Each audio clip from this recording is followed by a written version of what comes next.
Alors, on passe à la présentation suivante, intitulée Anaphylaxie alimentaire, donc présentée par Dr Belhaj. À vous la parole. Merci beaucoup. Je suis très heureuse d'être parmi vous aujourd'hui. Donc après l'asthme, on revient un peu vers l'anaphylaxie alimentaire et ça sera sous forme de cas cliniques.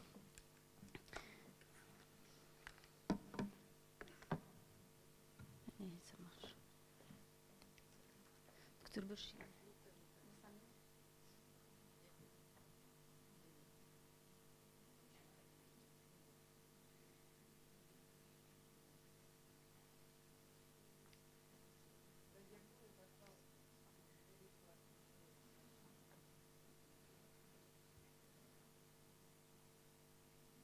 Ces cas cliniques vont rebondir un peu sur la très intéressante conférence de professeur Boussofara.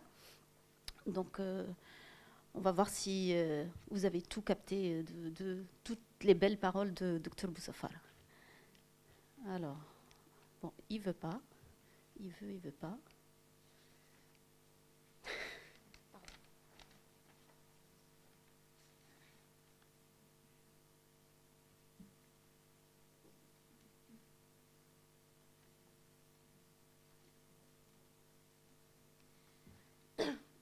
On passe directement au cas clinique. Enfin, si j'y arrive. C'est pas possible. Je crois que cette conférence ne m'aime pas beaucoup. Il a vibré.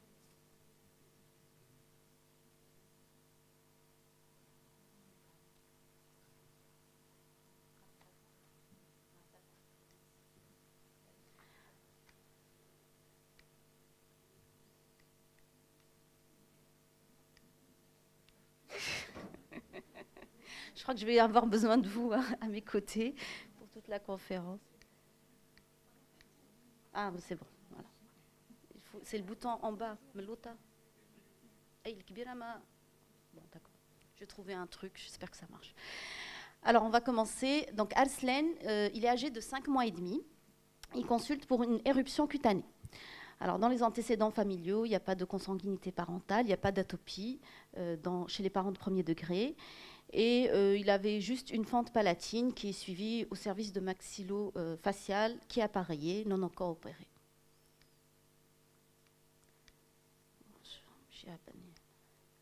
Voilà. Alors, on a repris le régime alimentaire. Vous savez, on est en anaphylaxie alimentaire. Donc, c'est très important de voir vraiment tout le détail du régime alimentaire des enfants. Donc, il a été allaité par un lait infantile de premier âge depuis la naissance. À l'âge de 4 mois, la mère a commencé la diversification avec fruits et légumes à l'âge de 4 mois, produits laitiers et farine à l'âge de 4 mois et demi et des viandes blanches à l'âge de 5 mois. Alors, l'histoire de la maladie, le jour de la consultation, à 11 h du matin, il a ingéré une omelette qui est faite d'œufs, pommes de terre, fromage, sel et poivre. Non ? Vous n'aimez pas cette omelette? C'était le choix de la mère.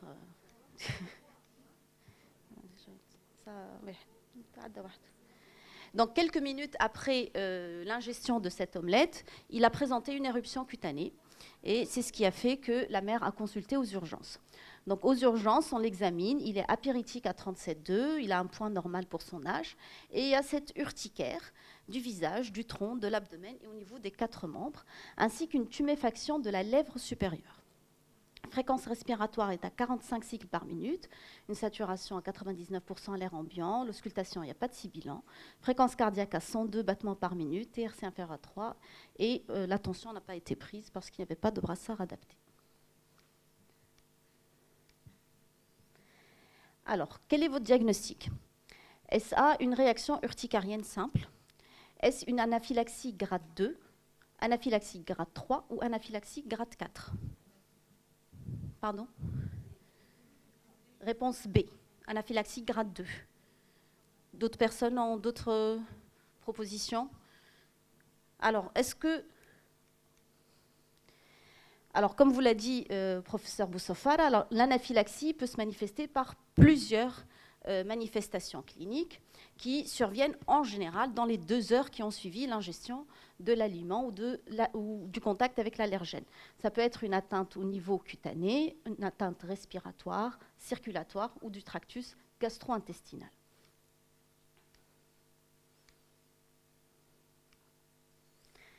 Et on classifierait en gros en grade 1 si on a juste des signes cutanéo-muqueux isolés, en grade 2 si on a une atteinte viscérale mais qui reste modérée, grade 3 si l'atteinte viscérale est sévère, et grade 4 si on est au stade d'arrêt circulatoire et ou respiratoire. Il y a aussi cette ancienne classification de Ring et Messner qu'on utilise encore, qui dit grade 1 signe cutané muqueux, grade 2 c'est une atteinte multiviscérale mais qui reste modérée, c'est-à-dire que vous avez les signes cutanés ou muqueux, plus ou moins une hypotension artérielle, plus ou moins tachycardie, plus ou moins toux, dyspnée, ou bien des signes digestifs. Grade 3, vous voyez que là, on a un collapsus. Vous avez une tachycardie ou bradycardie, des troubles du rythme, bronchospasme, donc les signes deviennent plus sévères. Et grade 4, on est carrément à l'arrêt cardiaque. Donc ici, on a juste une urticaire et une tuméfaction de la lèvre supérieure. Donc on est dans soit un grade 1, soit ce qu'on appelle une réaction urticarienne simple. La fréquence respiratoire est normale, il n'y a pas de sibilant, l'état circulatoire il est normal, donc on a juste l'atteinte cutanée.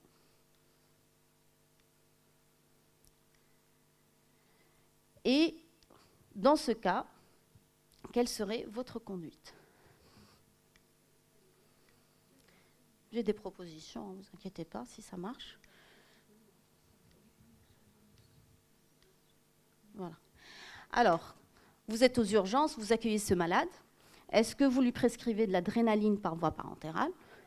Est-ce que vous prescrivez de l'oxygénothérapie, un antihistaminique, des corticoïdes par voie générale ou des nébulisations de bêta-2? C'est très bien, vous êtes tous dans l'antihistaminique, c'est très bien. Tout le monde? Voilà, mais tout le monde... On ne va pas dire tout le monde parce que ça serait trop généralisé, mais disons que dans la plupart des cas, on a toujours peur de cette tuméfaction de la lèvre supérieure, on a peur de l'œdème de Quincke, et on a tendance à donner des corticoïdes par voie générale, en général par voie intramusculaire aux urgences. Pardon ? Oui, ce n'est pas indiqué. Ce n'est pas indiqué, mais c'est vrai que c'est dans la crainte de l'anaphylaxie sévère, c'est dans la crainte que ça se développe, mais on va voir que ce n'est pas indiqué et ces corticoïdes n'auront pas d'effet sur votre atteinte cutanée.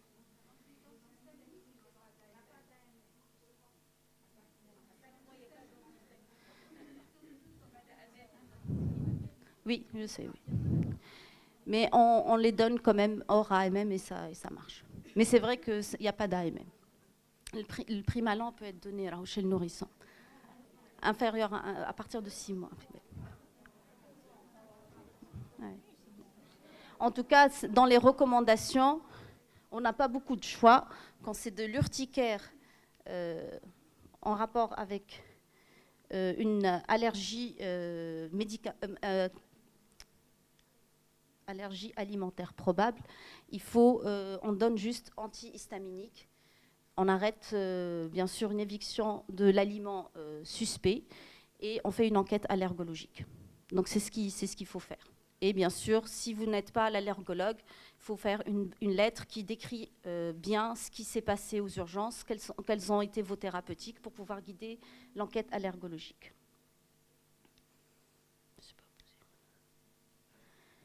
Alors, quelle est l'étiologie la plus probable à cette réaction? Est-ce une allergie aux protéines de lait de vache? Est-ce une allergie à l'œuf? Est-ce une allergie à la pomme de terre? Est-ce une allergie combinée à l'œuf et aux protéines de lait de vache? Ou est-ce une allergie à un aliment qui n'a pas été identifié par la mère? Peut-être qu'il y a eu un autre aliment pris qui n'a pas été dit. BE.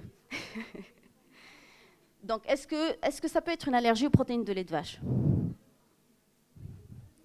Non, parce que c'est un enfant, il a 5 mois et demi, il prend du lait de vache sous forme de lait infantile depuis la naissance. Donc s'il faisait une réaction allergique aux protéines de lait de vache, elle se serait manifestée beaucoup plus tôt et a priori dès les premiers jours de vie, vu qu'il dès que J1, il prend du lait de vache. L'allergie à l'œuf, oui, parce que dans cette diversification alimentaire, la mère n'a pas parlé d'introduction d'œufs. Donc peut-être qu'il y a une petite introduction de faible quantité, et là c'était l'introduction importante qui s'est manifestée. Allergie à la pomme de terre, bon, tout peut être possible, mais c'est exceptionnel. Et il y a déjà eu une introduction de fruits et légumes depuis 1 mois et demi. Donc, il suffit de reprendre l'interrogatoire et d'être sûr que cette pomme de terre a été introduite plusieurs fois sans problème. Donc, on va aller vers la piste allergie à l'œuf qui nous semble la plus probable. Pardon ? Allergie à l'œuf. À un autre aliment ? Oui, mais après, il faudra reprendre l'interrogatoire, être beaucoup plus précis. Et c'est ça, le pilier de l'allergie alimentaire, c'est l'interrogatoire. Donc, reposer la question, parce que les parents, des fois, ils ont l'impression que c'est cet aliment qui a provoqué la réaction, et ils oublient qu'ils en ont donné d'autres, et ils peuvent nous faire errer. Donc, reprendre l'interrogatoire, reposer la question, est-ce qu'il n'y a pas eu vraiment un autre aliment qui a été introduit et qui peut devenir suspect dans ce cas.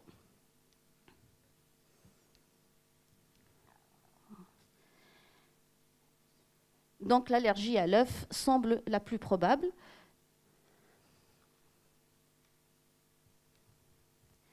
Alors, quelle enquête étiologique de première intention que vous allez demander? Donc première intention, qu'est-ce que vous demandez devant cette suspicion d'allergie à l'œuf?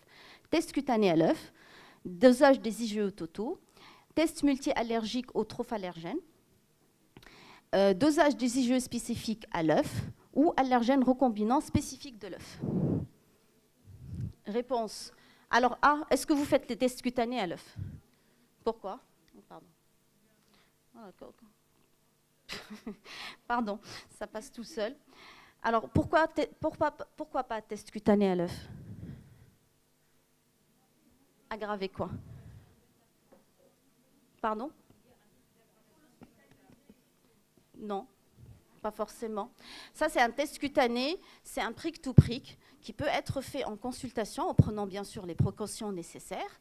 Il faut avoir une trousse d'urgence à côté, ça peut provoquer une allergie, mais dans la plus grande majorité des cas, c'est assez anodin et la peau est un très beau miroir de l'allergie alimentaire. Donc avoir une réaction au niveau du test cutané peut vraiment être un très bon reflet de l'allergie alimentaire. Ça va vous aider dans votre enquête étiologique. Alors, dosage des IgE totaux, ils n'ont aucune place.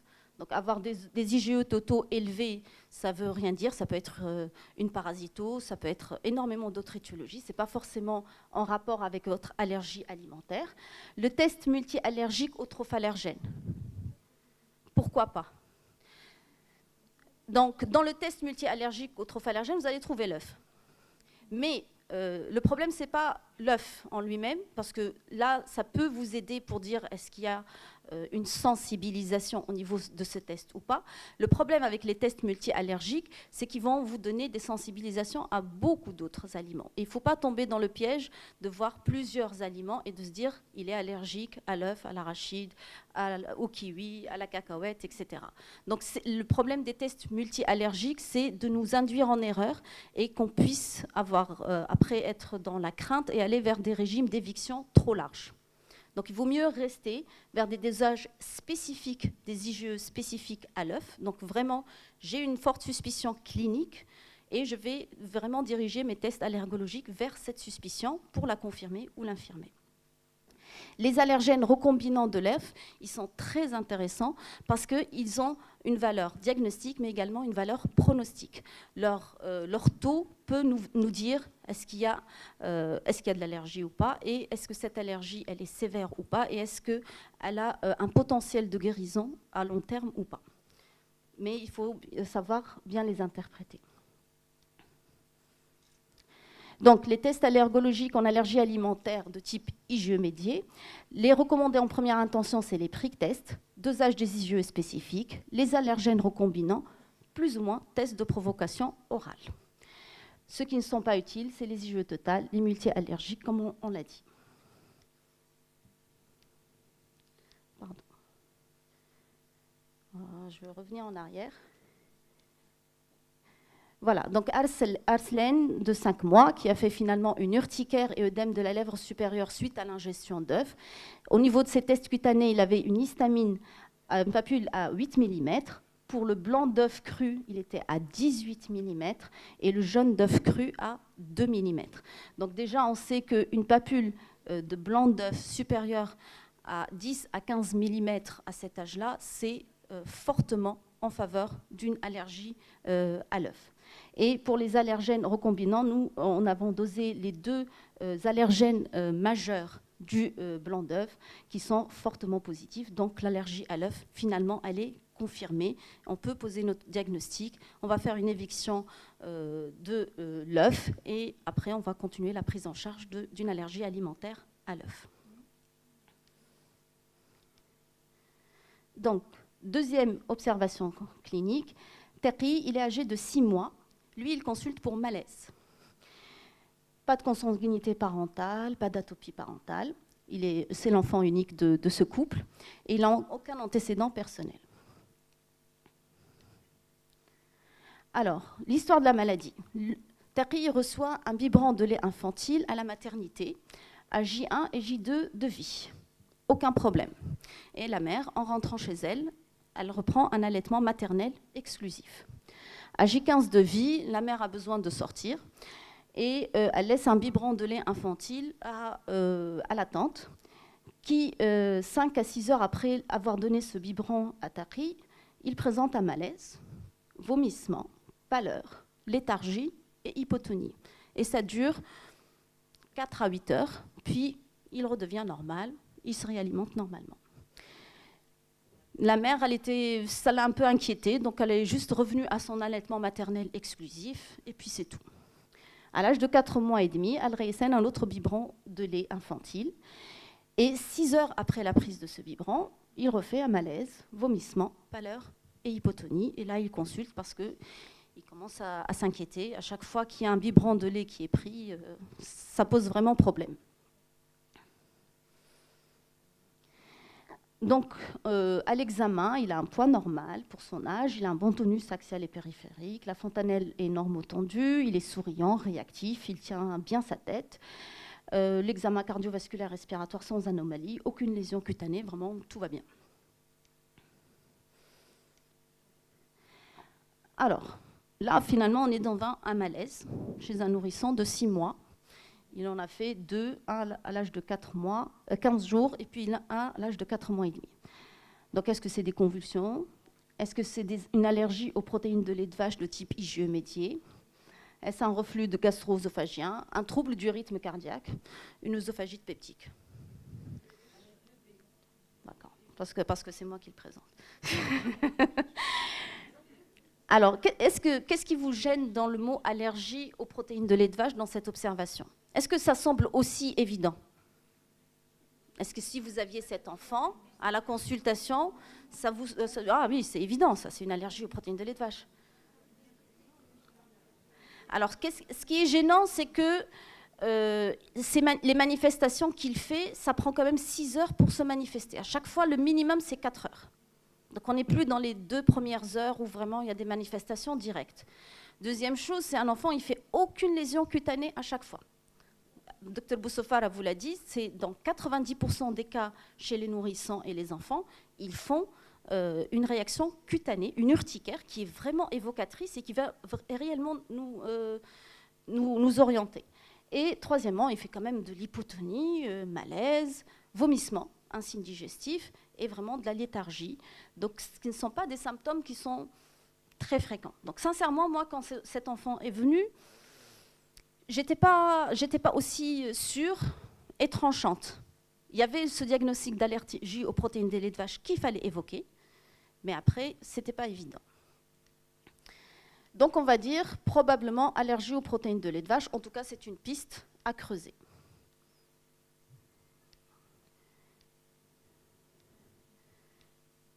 Alors, qu'est-ce que je vais faire comme bilan étiologique de première intention? Là, c'est simple.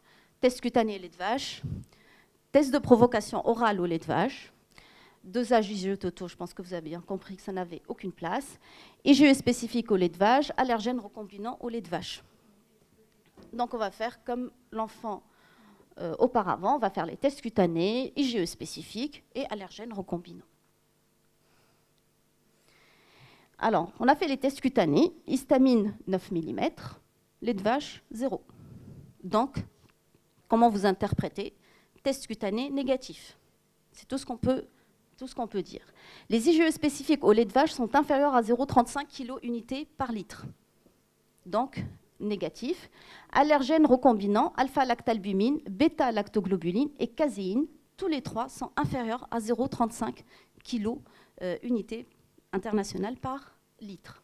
Qu'est-ce que vous pensez de ce premier bilan allergologique?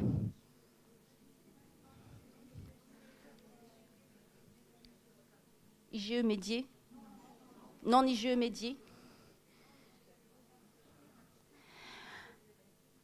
Ben, quelle est votre conduite? Allergie, protéines de lait de vache, éliminée. Je vais chercher une autre cause de mon malaise. Peut-être que mon malaise n'est pas réellement en rapport avec un problème d'allergie alimentaire. Je vais rassurer les parents et je vais leur dire, ne vous inquiétez pas, reprenez le lait de vache et on va voir pourquoi il fait son malaise, ce n'est pas de l'allergie. Je complète par un test de provocation orale au lait de vache pour confirmer ou infirmer l'allergie aux protéines de lait de vache. Je me dis peut-être que ce test va m'aider à trancher. Je n'arrive pas à prendre une décision. Est-ce que je rassure les parents et je leur dis, voilà, vu que ces tests sanguins et ce test cutané sont négatifs, l'allergie, elle est peu probable, elle est peu active, même si elle est là. Donc vous pouvez introduire le lait cuit à domicile, ça devrait bien se passer. Ou bien je garde sous régime sans lait de vache et je recontrôle mon bilan allergologique après 6 mois. C'est-à-dire je refais les IgE, le recombinant et le test cutané au bout de 6 mois. C'est TPO. Alors, quelles sont les indications d'un TPO, d'un test de provocation orale, en cas de suspicion d'allergie alimentaire? Voilà. Donc ici, je suis un peu inquiète. J'ai une histoire clinique qui est très évocatrice, qui est très parlante, et un bilan allergologique de première intention qui est négatif. C'est dans ce cas qu'arrive le test de provocation orale. Donc, quand vous avez une suspicion d'allergie alimentaire, vous faites les tests cutanés et les IgE spécifiques. S'ils sont positifs, c'est de l'allergie alimentaire, c'est confirmé. Vous pouvez arrêter les explorations, vous prenez en charge votre allergie alimentaire. S'ils sont négatifs, si l'histoire clinique elle est peu probable, vous pouvez être affirmatif et dire pas d'allergie alimentaire. Clinique qui n'est pas très évocatrice, test cutané et IgE négatif, c'est pas de l'allergie alimentaire, je suis en sécurité. Si l'histoire clinique reste vraiment probable avec ces premiers bilans négatifs, il faut passer par le test de provocation orale qu'on appelle TPO diagnostic. Et s'il y a une discordance, vous pouvez avoir test cutané positif, IgE négatif, ou bien le contraire. Il faut aussi passer par le test de provocation orale pour avoir vraiment la confirmation que c'est ou pas une allergie alimentaire et donner une réponse claire aux parents.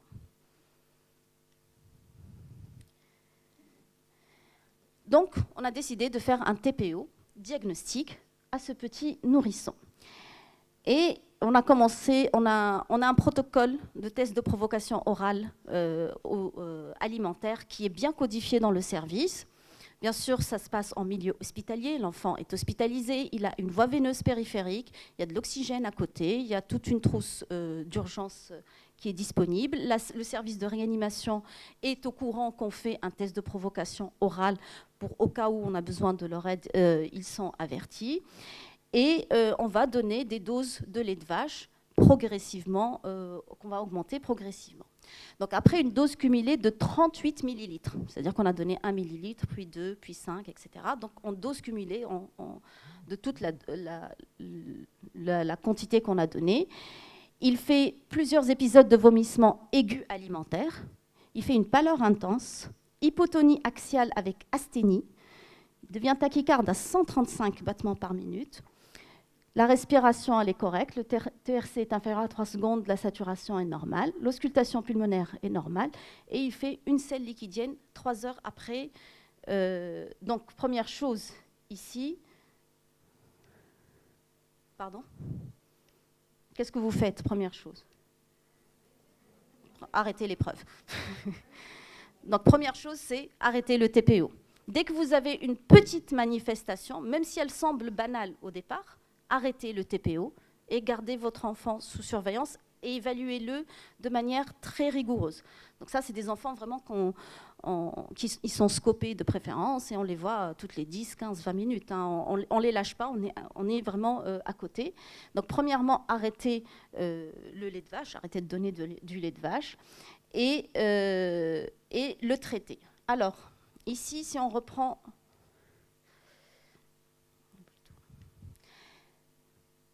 Si on reprend l'anaphylaxie, est-ce que c'est une réaction urticarienne simple, le même QCM? Est-ce que c'est une anaphylaxie grade 2, 3 ou 4? Ici, on est à 2. Donc, on a l'atteinte digestive, on a la pâleur, la léthargie, et on a une tachycardie, mais il n'y a pas de collapsus, il n'y a pas d'atteinte respiratoire. Donc, comme vous l'a dit ce matin, Dr Boussofara, l'anaphylaxie, c'est soit des signes cutanés muqueux et une atteinte respiratoire ou hypotension ou signe de mauvaise perfusion. Donc vous avez l'atteinte de 2 systèmes. Le système cutané plus un des autres systèmes.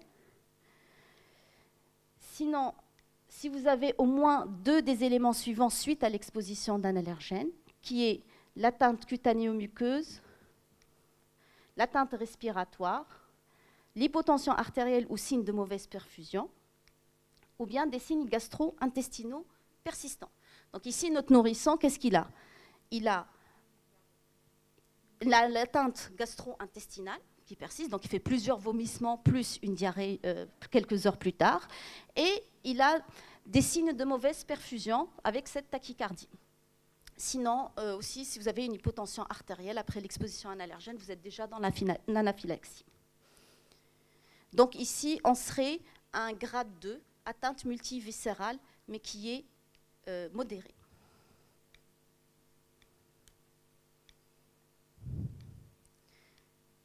Donc, quel est le traitement? On reprend le traitement. Corticoïdes, antihistaminiques, oxygène, adrénaline. Qu'est-ce que vous donnez? Donc vous êtes en anaphylaxie grade 2. La technologie, quand elle ne fonctionne pas, c'est pas drôle.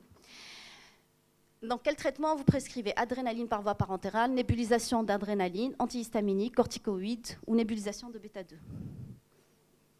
C, D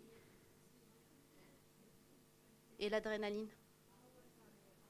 Vous êtes dans l'anaphylaxie, c'est adrénaline. Hein. Comme l'a dit Dr Boussofara, anaphylaxie égale adrénaline, adrénaline, adrénaline, adrénaline. Tous les autres, ce sont des traitements qui vont aider. Mais celui qui va arrêter la réaction anaphylactique et la traiter, c'est l'adrénaline. Donc, quand vous avez une atteinte cardiovasculaire ou respiratoire, en premier lieu, c'est l'adrénaline. Qu'on donne à 0,01 mg kg.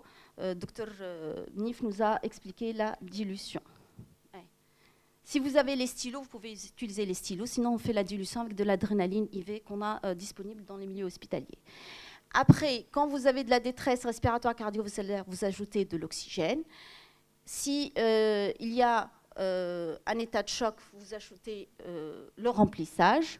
Et quand vous avez l'atteinte respiratoire, s'il a une atteinte des voies aériennes supérieures, c'est-à-dire qu'il y a une voie qui devient rauque, plutôt des nébulisations d'adrénaline, s'il siffle, vous ajoutez les aérosols de bêta-2 mimétiques. Donc finalement, c'est l'adrénaline, quelle que soit. Dès que vous êtes, pour vous, c'est de l'anaphylaxie, c'est de l'adrénaline. Et après, en fonction du système qui est le plus atteint, vous allez adapter la prise en charge complémentaire. Et vous voyez, l'adrénaline, on peut la redonner au bout de 5 minutes s'il n'y a pas d'amélioration. Là, c'était juste pour rappeler les doses d'adrénaline. Donc, quand on a le stylo injecteur, en milieu hospitalier, c'est beaucoup mieux. Hein. On n'a pas le temps de faire les calculs. Nous, dans notre protocole de test de provocation orale en milieu hospitalier, nous avons déjà, on calcule la dose d'adrénaline qu'il faut donner avant de commencer le TPO en fonction, c'est pour ça qu'il faut avoir le poids de l'enfant, l'examiner, et on prépare déjà la dose d'adrénaline en fonction de son poids, pour que dès qu'il y a une manifestation, la dose d'adrénaline, on la connaît, elle est déjà prescrite et on la donne directement. Sinon, quand c'est un enfant que vous ne connaissez pas bien, utilisez son stylo et après mettez la voie veineuse périphérique et continuez le traitement. C'est l'adrénaline qui va vraiment arrêter l'état de choc. Voilà, ça c'est, comme vous l'a dit Dr Boussofara, c'est déjà réagir dès la maison, dès la cantine, dès qu'il y a une réaction. Ça, les parents doivent le connaître très bien. Donc, pour Terry, c'était une anaphylaxie grade 2, donc on lui a donné de l'adrénaline IV puisque c'était un test de provocation orale qu'il avait déjà sa voie veineuse périphérique qui était là.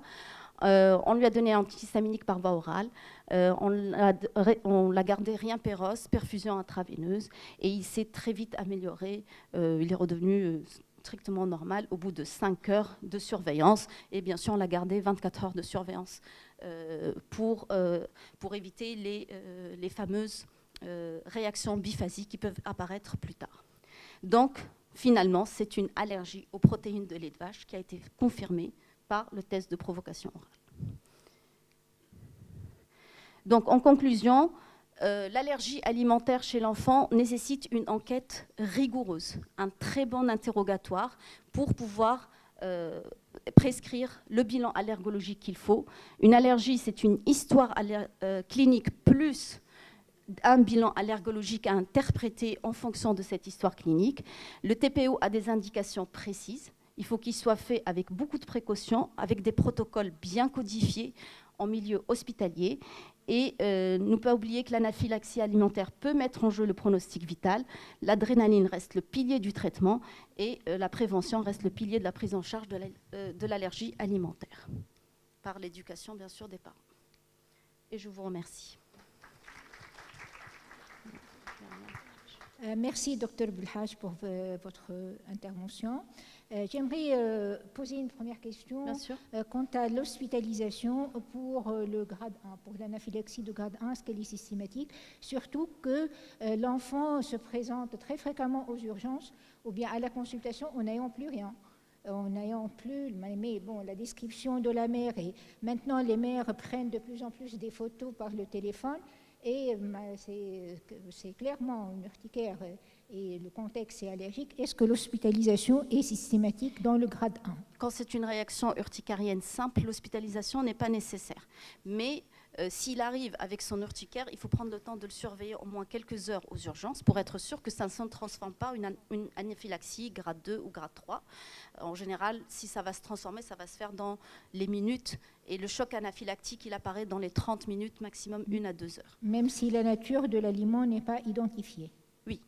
Et après, dès qu'il y a une réaction, arrêter l'aliment suspect si on a déjà une suspicion et l'envoyer très rapidement à une consultation d'allergologue pour justement identifier cet allergène alimentaire et éviter la récidive. D'accord. Et s'il vous plaît, j'aimerais intervenir concernant ces réactions graves qui surviennent dans la majorité du temps pour les enfants plus âgés et même pour les adultes et les adolescents à l'extérieur. Et j'aimerais intervenir concernant l'ignorance générale concernant de ces réactions graves qui nécessitent une intervention en extrême urgence et du manque d'éducation sanitaire. Ce type de pathologie et d'autres urgences doivent absolument être enseignées, doivent être introduites dans les programmes scolaires et pour diffuser l'information concernant ce type d'urgence et beaucoup d'autres, et les gestes élémentaires de secourisme qu'on ignore. Nos enfants sont en train de se faire enseigner des choses qui sont complètement inutiles, entre guillemets, ou bien superflues, alors que les gestes salvateurs simples ne sont pas introduits dans le programme scolaire. C'est vraiment hilarant, quoi. Oui, le rôle de l'éducation est vraiment la pièce angulaire de toute pathologie. Et justement, c'est notre rôle, je crois, en tant que pédiatre, en tant que société savante, d'imposer ça, surtout que le ministère de l'Enseignement est en train de vérifier ses programmes.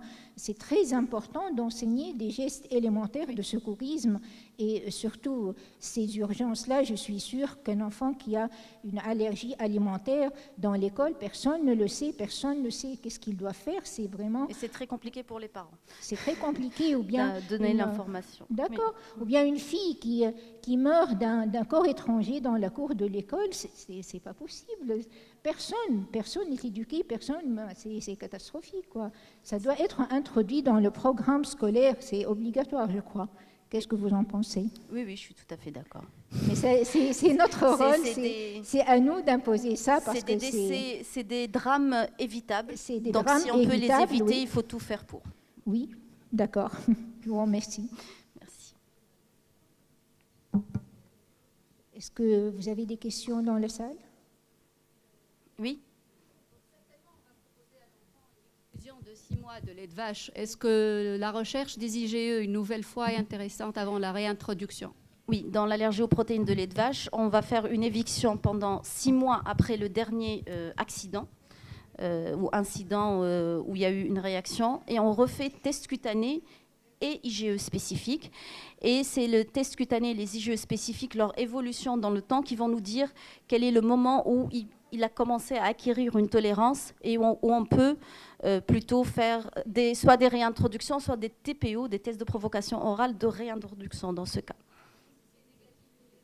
Oui, on les refait. Peut-être qu'il était, ce petit, peut-être était en énergie pour une cause X à ce moment-là, et peut-être qu'en les refaisant dans 6 mois, ils vont être positifs. Mais après, le test cutané en lui-même n'est pas... C'est-à-dire, si vous avez un test cutané qui reste positif avec des IgE spécifiques qui baissent de manière très importante, ça se discute, la réintroduction se discute quand même. Donc, c'est-à-dire qu'il faut vraiment prendre les choses en globalité. Mais c'est des tests qui nous permettent de faire le diagnostic, mais également de détecter le moment de la tolérance et de la réintroduction de l'aliment et de la guérison possible. Oui ?